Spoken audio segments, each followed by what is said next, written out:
এই পৃথিবীর বুকে সবচেয়ে আনন্দের মুহূর্ত হলো মা ডাক শোনা। যার সন্তান নেই সে বুঝে যে পৃথিবীর বুকে সবচেয়ে কষ্ট হলো সন্তানহীনতা। আসসালামু আলাইকুম, সবাই কেমন আছেন? আলহামদুলিল্লাহ, আমি অনেক ভালো আছি।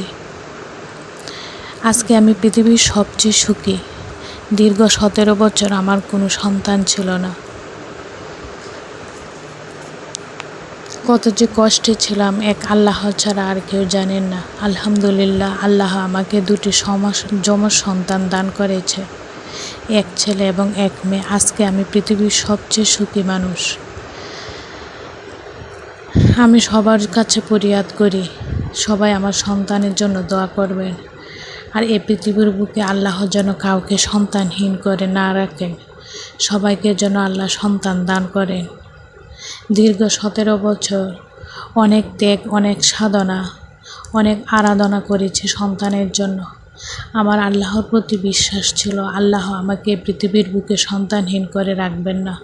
আমি আল্লাহর কাছে ফরিয়াদ করেছি সবসময়, হে আল্লাহ, তুমি আমাকে ধৈর্যের পরীক্ষা নাও, তবে আমাকে দেখিতে হলো তুমি আমাকে সন্তান দান করো।